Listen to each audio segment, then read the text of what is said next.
na ang molecular laboratory sa Galyares Hospital, and then na po'y certificate of clearance nga makapadayon na po ang molecular lab sa BMCI. Daghang nangutana og makabalik na bata sa tong commercial flights, Gob?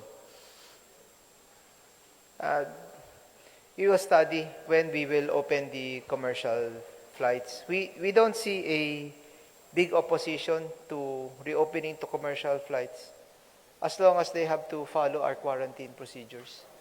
As long as they follow our 5-day quarantine, and after 5-day quarantine, pwede sila magpa-PCR lab test kung negative sila, then makagawa sila sa ilahang quarantine quarters, then we don't see any problem with that. Right now, we have sweeper flights every day. Okay. We have 2 sweeper flights every day. I'd just like to know, Gob, kung katong gipagawas nga listahan sa kaap, apil ang Bohol nga dili patugutan sa pagbalik sa commercial flight. Gikan ba ang recommendation sa local government or sa ilaha lang yun? I have no news that we recommended for the continuing closure.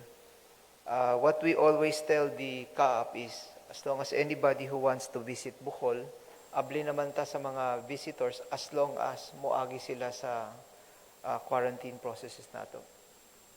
Any idea, Gob, o unsay ilang basis nga nung apil pa ang Bohol nga di tugutan? I have no information. But be that as it may, allow me to say as governor that we still welcome the very measured pace of opening. You see, what we have to make everybody understand is what makes this problem unique, ang COVID-19, is at the same time, it attacked public health and it attacked the economy at the same time. So the problem right now is, which do we give attention to? Ang pag-abli sa atong ekonomiya o of course, ang padayon natong pagbantay sa issue sa health and security sa atong mga kaigsuunan. Unfortunately, in this case, you cannot choose one over the other. Kinahanglan ang duha, tagaan natong taas-taas nga attention ng pagtagad.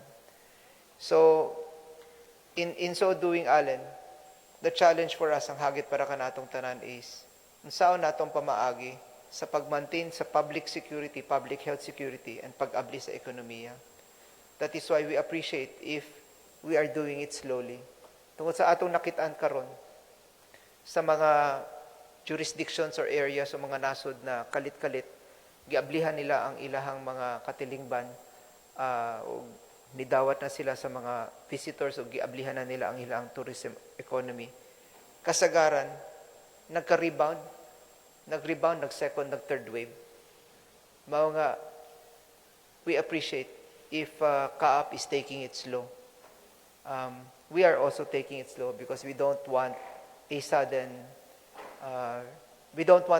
rise in cases. Already right now, we are contending